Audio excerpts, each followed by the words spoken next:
Muy buenas tardes. Bien, el tema que vamos a desarrollar el día de hoy se llama cuadro de oposición. Nosotros ya lo trabajamos porque teníamos como asignación en nuestro libro de teoría, precisamente, leer de la página 127 a la página 134. Ahí, ¿verdad? Vamos a encontrar las oposiciones y cómo se resuelven a fin de encontrar las reglas de la inferencia inmediata de las oposiciones. También resolvimos la práctica 9, página 73, en donde a partir de un dato, de un juicio, ¿verdad? Resolvimos los valores del resto de las oposiciones. Bien, bueno, ¿de qué se trata entonces el tema? Pues de reforzar precisamente esta actividad y de destacar su importancia. Recuerden que como complemento he compartido con ustedes algunos documentos en el blog y precisamente de esos documentos que yo he compartido, quiero destacar. Bien, están ustedes ahí viendo nuestro blog, ¿sí? filosofiacecit7.blogspot.com. Bien, y aquí en la pestaña de desarrollo,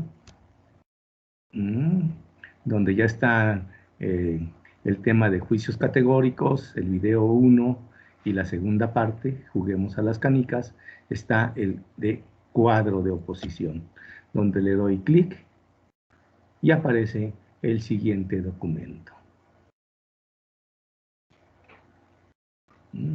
que me va a llevar paso a paso cómo se construye un cuadro de oposición, ¿sí? Hasta tener ya un cuadro completo y a partir de ahí comenzar a resolver, ¿sí? A partir de un dato, el valor del resto de los juicios. Bien. Rescato la famosa hoja de las canicas, porque aunque la idea es trabajar en un sentido totalmente abstracto, sin contenidos, identificamos que para algunos compañeritos les cuesta trabajo hacer esta actividad de trabajar en abstracto. ¿Por qué? Porque aunque lo han hecho y lo hacen cotidianamente, no sabían que estaban trabajando en abstracto. ¿Qué significa esto?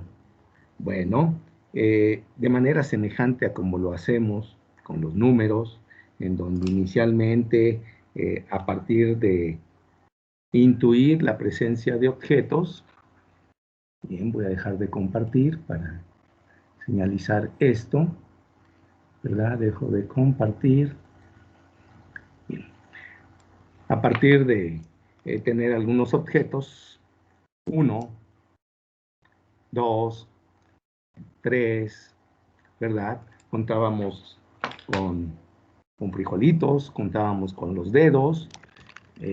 Poco a poco nos vamos desprendiendo de los objetos y formamos la idea de 2 sin referirnos a ningún objeto, lo cual es muy valioso porque llega el momento en que los objetos disponibles no nos permitirían alcanzar cifras como 100, 200, 1000, 100,000, 200,000, etcétera, etcétera, ¿sí? Y esto es gracias al pensamiento abstracto, es decir, no hay contenidos, ¿de acuerdo? Y lo mismo sucede o va a suceder en el lenguaje lógico. En la parte final de el escrito anterior señalaba la importancia de distinguir precisamente entre forma y contenido. Bien, pero regresando a nuestro documento que nos sirve de base para el día de hoy, lo primero que quiero destacar con ustedes es el concepto de oposición. Como les he señalado, en lógica, algo de lo más importante es la precisión conceptual. Por eso en la primera unidad vimos el concepto, sus características, ¿sí? La ley de la comprensión y la extensión, e incluso los predicables esenciales. Bien, bueno, ¿qué es una oposición? ¿Sí? Bueno, pues nos encontramos con dos juicios que tienen el mismo término sujeto y el mismo término predicado, pero difieren en cantidad, en cualidad o en ambas. Esto hay que tener mucho cuidado. Por ejemplo, si yo digo, todas las aves vuelan, y lo puedo anotar, permítanme ustedes, ¿sí? Todas las aves vuelan. Voy a anotar aquí para que lo pueda yo compartir con ustedes.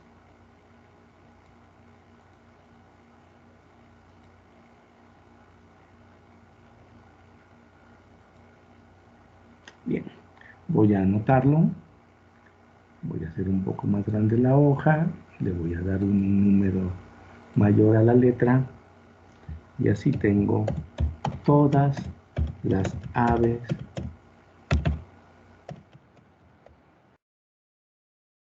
son animales que vuelan.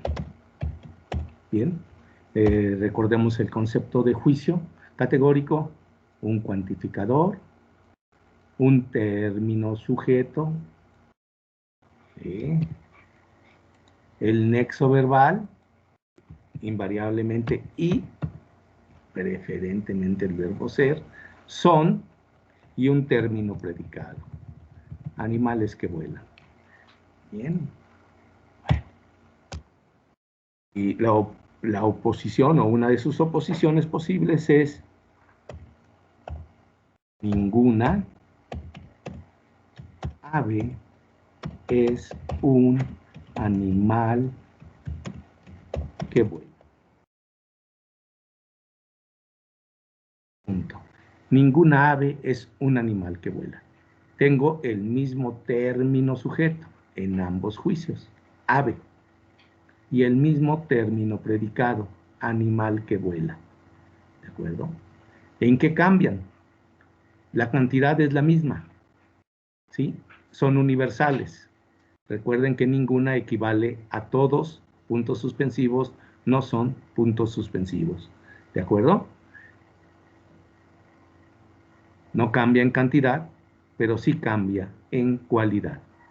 El primero es universal, afirmativo. Bien. El segundo también es universal,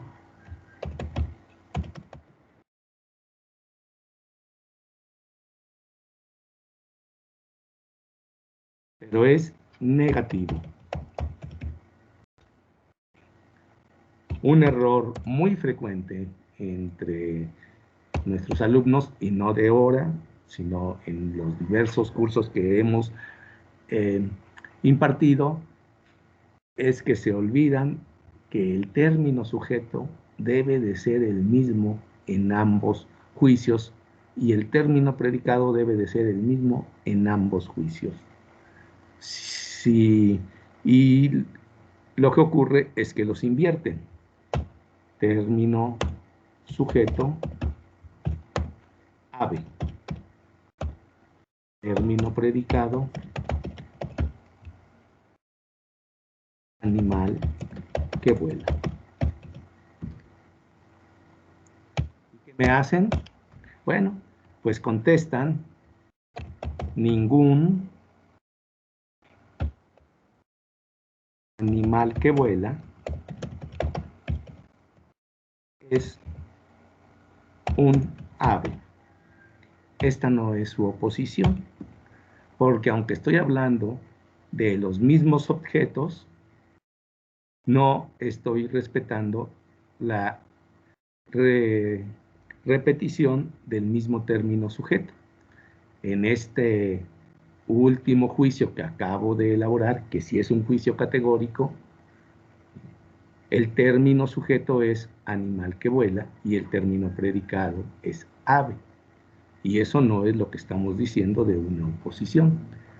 Voy a borrar esto. Esta no es oposición. La oposición es mismo término sujeto, ave. La vamos a marcar con amarillo. Y aquí también la vuelvo a marcar con amarillo.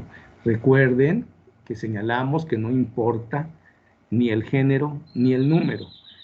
Aunque en el primer juicio lo tengo en plural y en el segundo lo tenga en singular, eso no afecta para nada que estoy hablando del mismo objeto, ¿sí? El mismo término sujeto. Animales que vuelan, también en plural, ese es mi término predicado, ¿sí? Es un animal que vuela, ¿sí? Ese es mi término predicado. Y lo que está cambiando es la cualidad. Este es afirmativo, ¿sí? Este es negativo. ¿Perdón? Como dice la definición inicial, pueden cambiar en cantidad, en cualidad o en ambos. Vamos a cambiarle, ¿sí? Cantidad. Algunas aves son animales que vuelan. Particular afirmativo. Es afirmativo como en el primer juicio, pero ya no es universal, es particular. ¿Sí? No cambió en cualidad, pero sí cambió en cantidad. Por último, va a cambiar en ambas. Le voy a cambiar la cantidad y le voy a cambiar la cualidad. Bueno, si el juicio original es universal, debe de ser ahora particular. Algunas aves, y ahora, si el juicio original es afirmativo, le voy a cambiar y va a ser negativo. No son animales que vuelan. Bien. Bueno, esto es las oposiciones, las 4 oposiciones que existen, ¿sí? O juicios que tienen oposición. Ahorita vamos a ver cómo se llaman cada una de esas oposiciones y cuántas se forman, ¿sí? ¿Cuántas se forman? Bueno,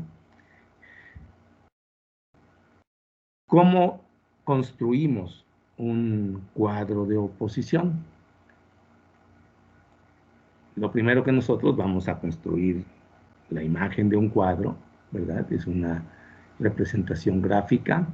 Vamos a construir la imagen de un cuadro. Bien, voy a volver a compartir pantalla, pero ahora este otro documento, que es el que ustedes tienen. Aquí está. ¿Verdad? Es esta la imagen que yo quiero que ustedes vean. Construyo el cuadro. Y voy a colocar mis 4 tipos de juicio en cada esquina de este cuadro. En la parte superior voy a anotar los juicios universales. En la parte inferior, los juicios particulares. De mi lado derecho van los afirmativos. De mi lado izquierdo van los afirmativos. Y de mi lado derecho van los negativos. Por eso encuentro universal afirmativo, esquina superior izquierda, ¿sí? Particular afirmativo, esquina inferior izquierda, universal negativo, esquina superior derecha, y el juicio O particular negativo en la esquina inferior derecha. Bien. Y también voy a anotar, ¿sí?, la estructura del juicio en su forma estándar y sin contenidos. Si me diesen a mí un juicio con contenidos, bueno, pues busco qué tipo de juicio es, lo coloco en el lugar correspondiente y a partir de ahí elaboro el resto. Bien, en este caso nosotros vamos a partir sin contenidos y vamos a señalar que nuestra variable X es el término sujeto y nuestra variable y es el término predicado. El universal afirmativo, todos los X son Y. Y así, si ustedes prestan atención, se darán cuenta que invariablemente, de manera rigurosa, X es el término sujeto en los 4 juicios. Y Y es el término predicado en los 4 juicios. Bien. Bueno, ya que hice esto, ahora voy a señalizar mis oposiciones. Y esto lo hago con flechas bidireccionales. La oposición de A a E, de I a O, de A a I, de E a O, y en el sentido de A a O y de E a I. Es muy importante destacar el significado de estas flechas bidireccionales, porque me está indicando que hay una oposición de A a E, pero también que hay una oposición de E a A. Y hay que tener mucho cuidado, porque la gente luego pone su intelecto en automático y saca conclusiones equivocadas. Vamos a verlo un poquito más adelante. No todo sucede ni lo hacemos en automático.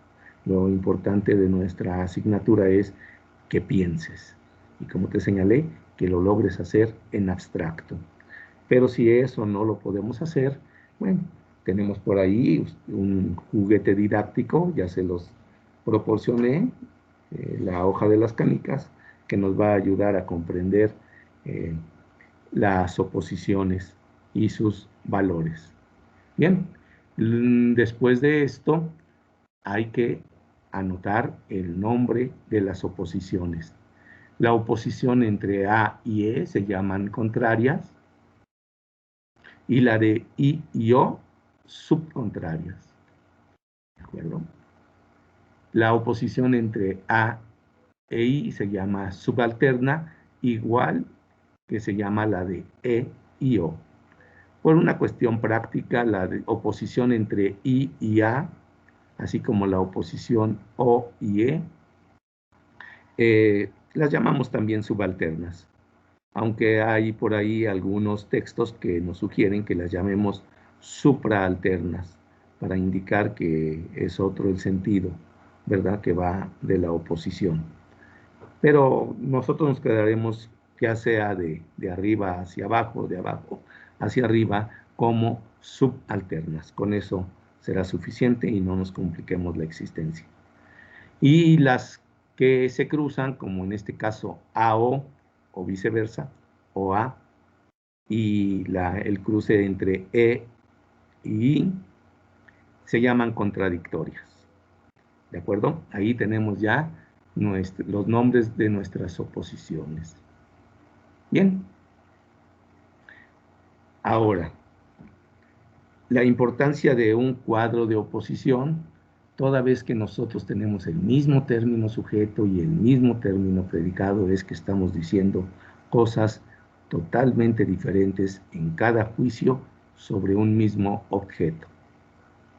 ¿Sí? Si ustedes se percatan, decir todas las X son Y, totalmente contrario a decir ninguna X es Y. ¿Sí? Todas las X son Y, contradictorio a decir alguna X no es Y. ¿Sí? Eso es. Bueno, recuerden también que nosotros ya habíamos enunciado otro concepto muy importante, o más bien es un principio fundamental de un juicio, ¿sí?, que es que este juicio o es verdadero o es falso. Bien. Y a partir de esto nosotros es cuando comenzaremos a hacer nuestras inferencias inmediatas, ¿sí? A partir de un dato, yo voy a construir una conclusión. Es decir, mi dato es que el juicio A es verdadero. ¿Qué valor? ¿Sí? ¿Qué verdad tiene el juicio tipo E? La oposición E. ¿Qué valor tiene el juicio I? ¿Y qué valor tiene el juicio O? Independientemente de sus contenidos, nosotros vamos a encontrar que por su sola forma, por su sola estructura, ¿sí?, los resultados van a ser los mismos. Es decir, vamos a encontrar constantes. ¿Qué es lo que hace un científico cuando estudia la parte del universo a la que se dedica? ¿Sí? Encontrar los patrones, las constantes, la regularidad de nuestro universo. Y es lo que nosotros vamos a hacer con el cuadro de oposición. ¿Qué regularidad hay si nosotros tenemos el valor B en el valor que tiene E, en el valor que tiene I y en el valor que tiene O? Bien. Bueno, vamos, si ustedes me permiten, voy a abrir otro documento para ilustrar esto que estamos trabajando.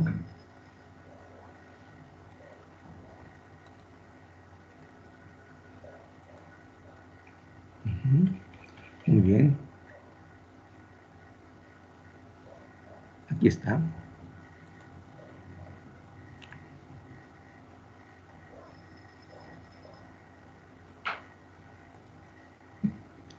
Bien. Nuestra famosa hoja de las canicas. ¿De acuerdo? Bien.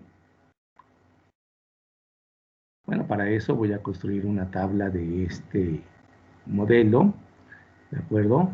Aquí tengo el número de fila en el que tengo mis datos. Aquí tengo la columna indicada con una letra A, B, C minúscula para no confundirme con las mayúsculas con las que estoy trabajando. Y yo digo, si A es verdadera, ya lo habíamos comentado, corresponde a la imagen de la caja 1. Todas las canicas son rojas. ¿Qué valor tendría E? Ninguna canica es roja. ¿Sí? Bueno, aquí lo estamos viendo de forma evidente, lo podemos verificar, ¿sí? Coincide con la realidad. B necesariamente es falsa. Y tengan muy presente que dije la palabra necesariamente. ¿Por qué necesariamente? Porque no hay otra posibilidad. Por eso, necesariamente es falsa. No hay otra posibilidad. Bien. Bueno, ahora tengo que descubrir qué valor tiene I. Si A es verdadera, bien, recuerdo el concepto de alguna canica es roja. Habíamos ya enfatizado, algún significa por lo menos una, pero pueden ser todas. Bien.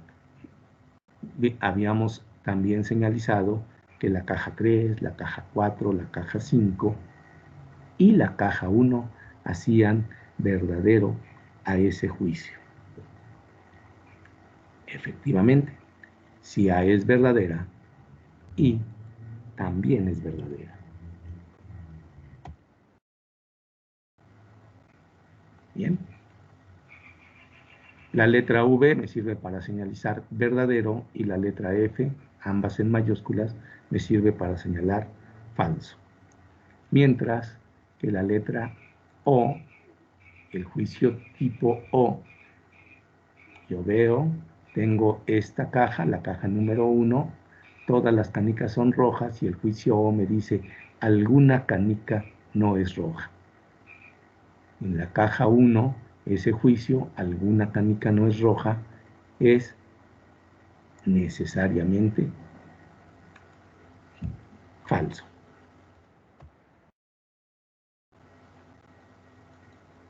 Y tengo ahí ya mis valores de cuál es el valor de las oposiciones cuando A es verdadera. Veamos ahora qué ocurre cuando A es falsa. ¿De acuerdo? Para que A sea falsa, Basta con que una sola canica, una sola, caso número 4, ¿sí? Caso número 4, A sea falsa. El caso número 4, que ya señalamos, pudimos haber dicho alguna canica es roja, pero aquí no me interesa enfatizar que alguna es roja. Lo que me interesa es enfatizar alguna no es roja para hacer falsa a el juicio que hace verdadero a la caja número 1. Alguna canica no es roja. Bien, si esta es verdadera, juicio tipo O, A es falsa. Y entonces O es verdadera. Bien. ¿Qué ocurre con el juicio tipo E? Alguna, a ver, dice A es falsa. Todas las canicas son rojas. El juicio E, ninguna canica es roja,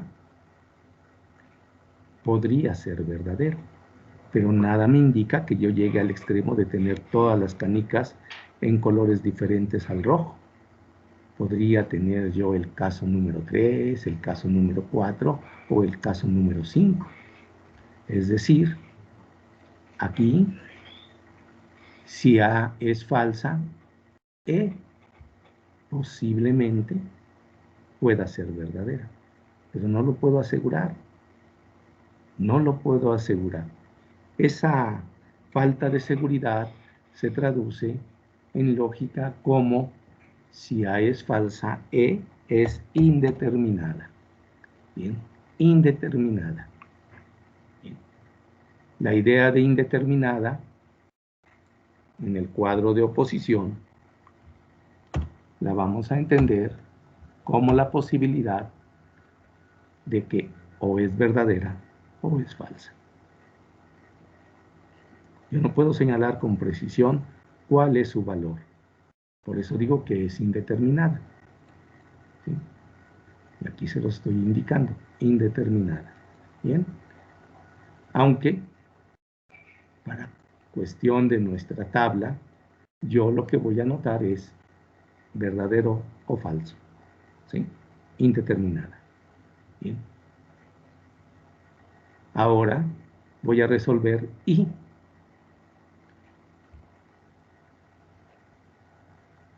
todas las canicas son rojas, es falso. ¿Alguna canica es roja? Aquí la tengo. Puede ser la caja 3, puede ser la caja 4, puede ser la caja 5 e inclusive puede ser la caja 1. Pero como A es falsa, como A es falsa, para que A sea falsa, yo puedo tener la caja 2, la caja 3, la caja 4, la caja 5. Es decir, tengo una caja que no está dentro de las posibilidades que me hacen que I sea verdadera. Bueno, tengo 3 posibilidades que I es verdadera y una en que I es falsa. Por lo mismo, señalo que I es indeterminada. Ya había yo indicado que esta indeterminada la voy a escribir verdadera diagonal falsa. Bien, veamos y comparemos. Yo tengo A verdadera, E falsa, necesariamente. A verdadera y verdadera. A verdadera o falsa. Pero en el caso de que A es falsa, E es indeterminada, I es indeterminada y O es verdadera. Aquí es la única que puedo decir necesariamente es verdadera. Bien. Voy a resolver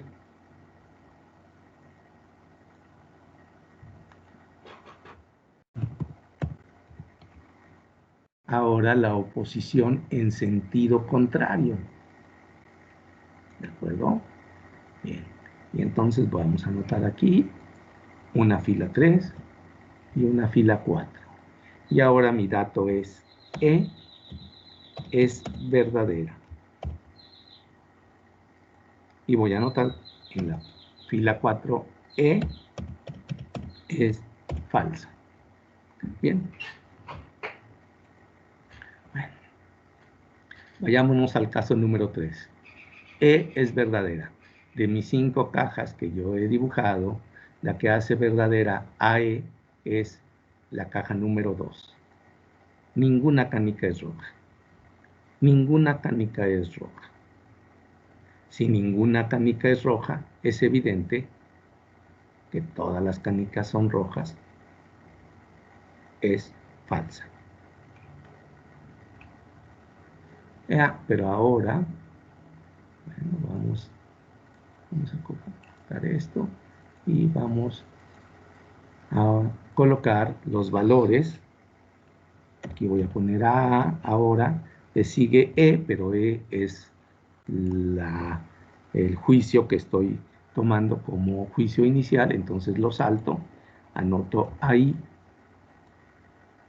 y finalmente anoto AO. ¿De acuerdo? Por eso sombreé esta celda para que no hubiese confusión. ¿Sí? Bien, aquí voy a colocar el valor de A, que ya habíamos señalado, es falso. Bien, es falso.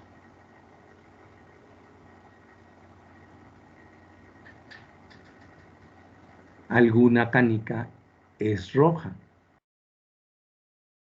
Observo mi caja y yo veo que ninguna canica es roja. Por lo tanto, también es evidente que I es falsa.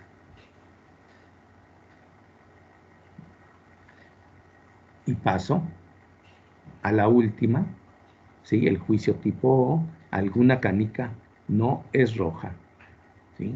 De acuerdo a la definición del concepto algún, en donde por lo menos uno, pero pueden ser todos, aquí como es negativo, por lo menos uno, pero puede que no sea ninguno, ¿sí? Coincide, ¿sí? Con el juicio verdadero de E, por lo tanto, O es verdadero. Bien. Ahora veamos, ¿qué sucede si E es falso?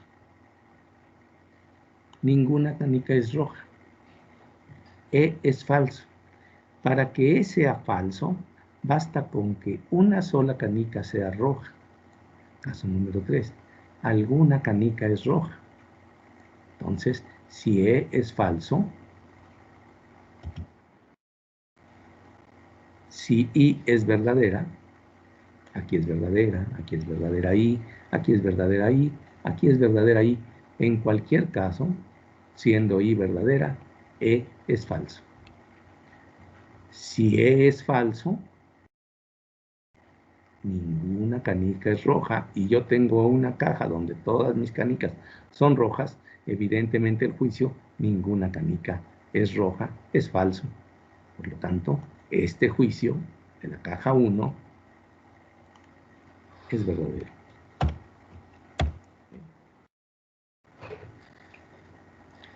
¿Y qué ocurre con O? Alguna canica no es roja. Bien, alguna canica no es roja. Caja 3 hace verdadero AO. Algunas canicas no son rojas. Caja 4 hace verdadero AO.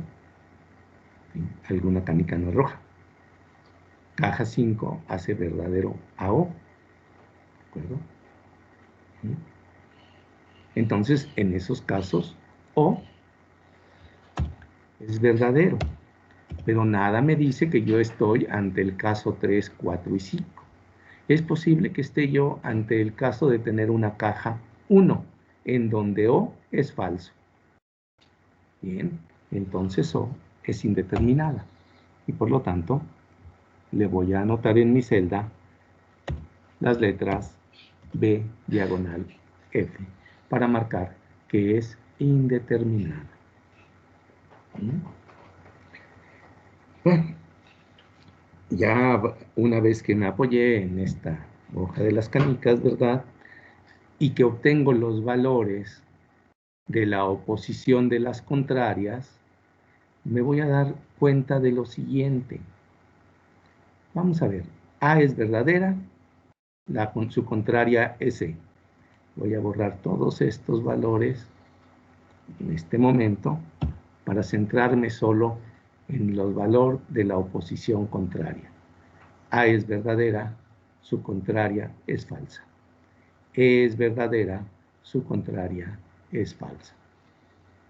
Pero si A es falsa, su contraria es indeterminada. Si E es falsa, su contraria también es indeterminada, porque nada me dice, ¿sí?, que esté yo en este caso, en la caja 1. Puede que esté en la caja 3 y E es falsa, o en la caja 4. Solo una canica no es roja, pero esto no hace verdadero a esta. Entonces, si esta es verdadera, pues sí, esta es falsa. Pero no necesariamente esta tiene que ser verdadera para que la caja 2 sea falsa. Y entonces esta es indeterminada. Bien, entonces esto me dice E es falsa, su contraria es indeterminada. Y aquí viene lo importante. ¿Cómo verbalizo esto? De tal forma que construyo una regla, independientemente del contenido, que hable yo de canicas, de mamíferos, de hombres, de aves, de lo que ustedes gusten y manden. ¿Sí? Bueno, pues decimos que las contrarias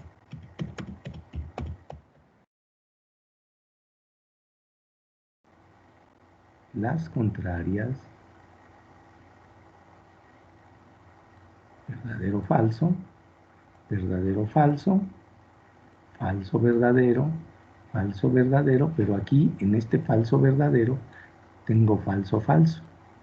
Y aquí tengo falso, falso. Las contrarias no pueden ser simultáneamente verdaderas. Pero sí pueden ser simultáneamente falsas. Bueno.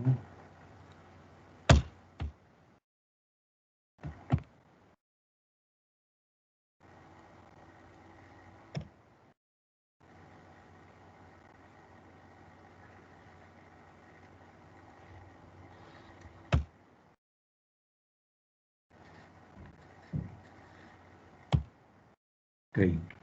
Las contrarias no pueden ser simultáneamente verdaderas. Si una es verdadera, la otra es falsa. Pero sí pueden ser simultáneamente falsas. Bien. Esta expresión no pueden ser, me está negando cualquier otra posibilidad. No pueden ser simultáneamente verdaderas. Una es verdadera, la otra es falsa. Sí pueden ser, no me está diciendo que sean, me está diciendo que pueden ser. Es posible que ambas sean falsas, pero también es posible que la primera sea falsa y la otra sea verdadera. Bien, y tenemos la primera regla. ¿De acuerdo? Voy a hacer el ejercicio con las subalternas, que también es una cosa muy importante. Tenemos dos subalternas. Vamos a ver cuáles subalternas tenemos. ¿Sí? A ver, tengo las subalternas A con I, son subalternas, y E con O. tanto de A hacia I como de I hacia A, tanto de E hacia O como de O hacia E. ¿Vale? Vamos a cambiar. Entonces, aquí ya habíamos encontrado el valor de I, pero lo volvemos a sacar, no hay ningún problema. Entonces vamos a... Ahora, ¿qué sucede? Aquí vámonos solo con I. Y es verdadera y es falsa. Muy bien. A es verdadera. ¿Qué valor tiene I? Todas las canicas son rojas. Ateniéndonos a la definición de algún, puede ser uno, pero pueden ser todas. ¿De acuerdo? Sí, todas las canicas. Si yo estoy cierto que todas las canicas son rojas, pues necesariamente I también es verdadera. Vámonos con A falsa. Resulta que A es falsa. Para que A sea falsa, ¿sí?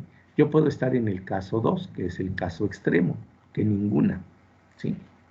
Pero es posible que esté en el caso 3, en el 4 o en el 5.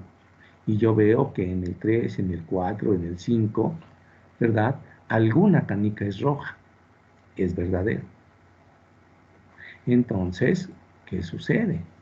¿Sí? Si yo estuviese ante el caso de que A es falsa, porque lo que yo tengo es una caja con todas mis canicas de otro color, y sería falsa. Pero si yo estaría ante el caso de que alguna por lo menos, la mayoría o la mitad son rojas, entonces I es verdadera. Bien.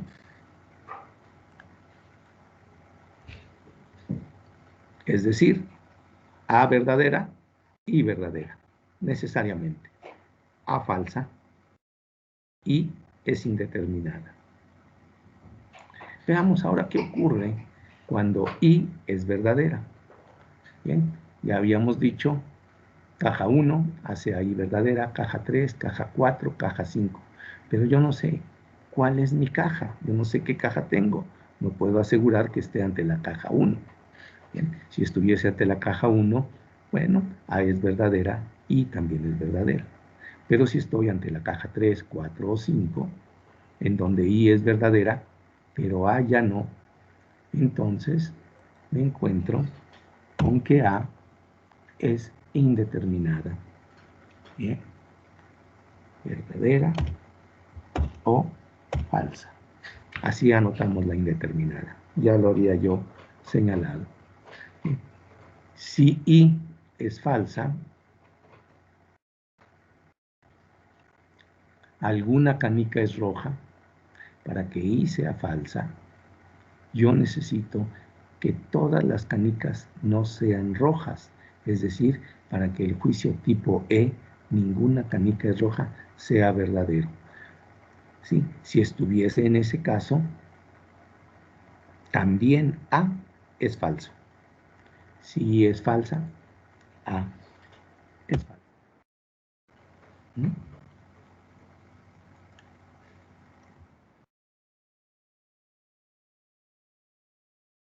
Bueno.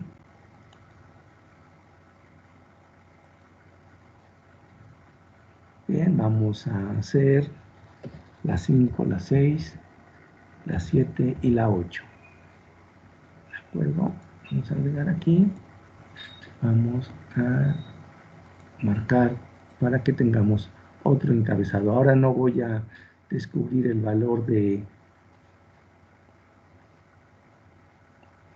I y de A. Ahora voy a hacer la oposición entre E y O. Entonces aquí voy a buscar a O y aquí voy a decir qué ocurre si E es verdadera. ¿Qué ocurre si E? Mientras que acá voy a buscar el valor de E cuando O es verdadera. Bien.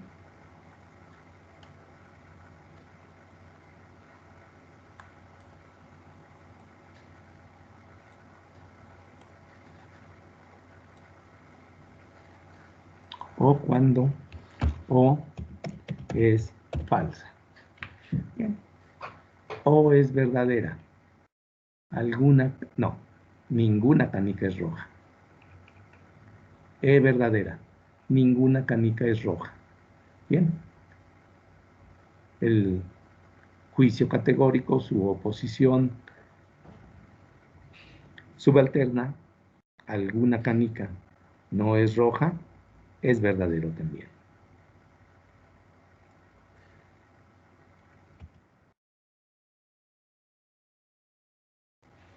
E es falsa. Bien, si esto es falso, ¿verdad? Basta con que alguna sola sea roja, ¿verdad? Para que esto sea falso, ¿sí? Con que alguna, pero yo no estoy con alguna que lo sea, con que alguna no es roja, ¿sí? Esa es mi expresión. Y veo que la caja 3, alguna no es roja, y O es verdadero, O es verdadero, O es verdadero. Alguna no es roja, O es falso. Bueno, eso significa que O es indeterminada, verdadero o falso. ¿Sí? Si E es falsa, O es indeterminada. ¿Qué ocurre si O es verdadera? Bueno, si O es verdadera, alguna canica no es roja. Aquí la tengo, aquí la tengo, aquí la tengo. Alguna canica no es roja, alguna canica no es roja, ¿sí? Resulta que tengo la posibilidad de que esté en la caja 2, pero no necesariamente.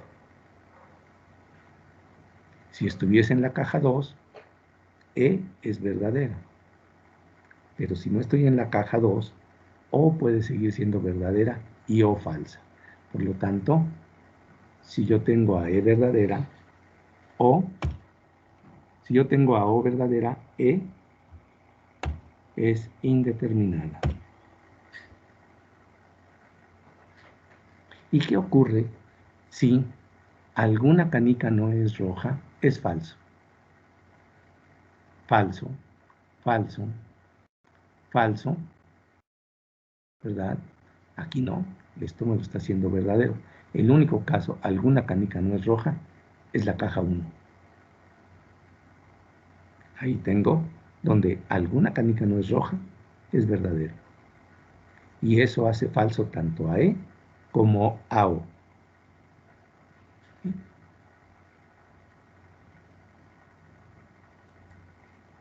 Si O es falso, E es falso. Bien. Pasemos ahora a hacer un breve análisis.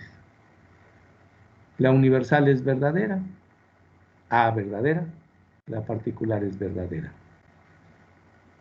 E verdadera, O es verdadera.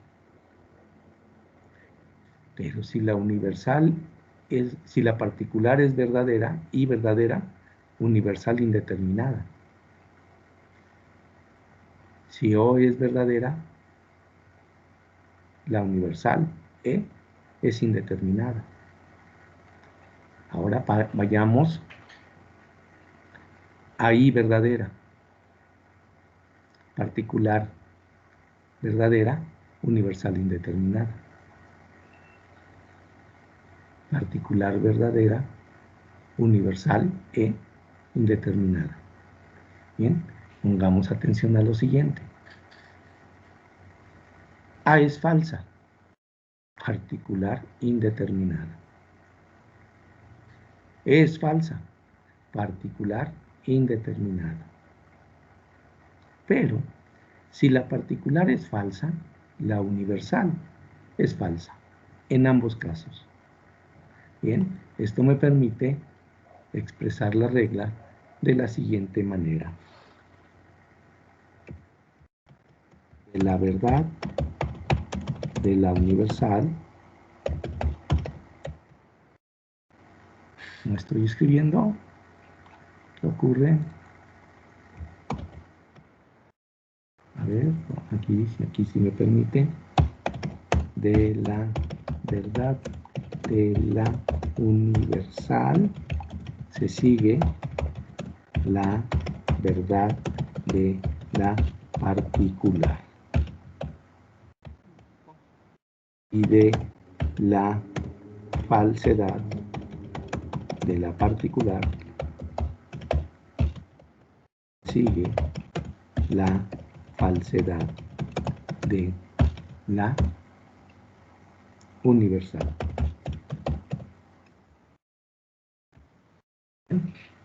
En resumen sería esto precisamente. Voy a borrar esto. Esta me la voy a traer para acá arriba.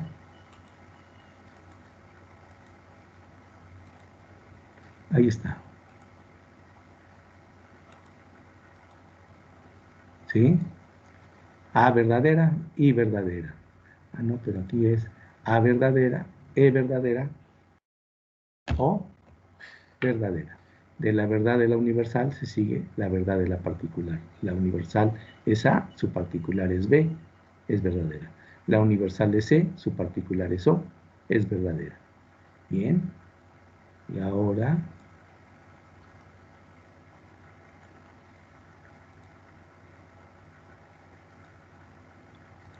bien, vámonos y me voy a traer donde O es falsa.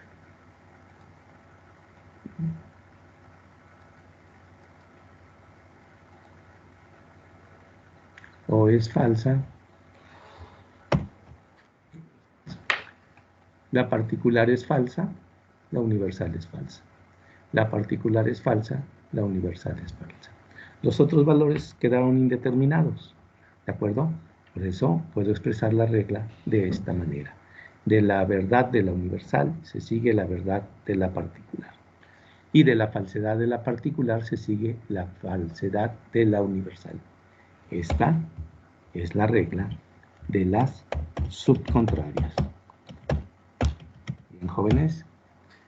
Bueno, espero que con esta exposición didáctica y con lo que ustedes han leído en sus libros puedan entender estas constantes de inferencia inmediata.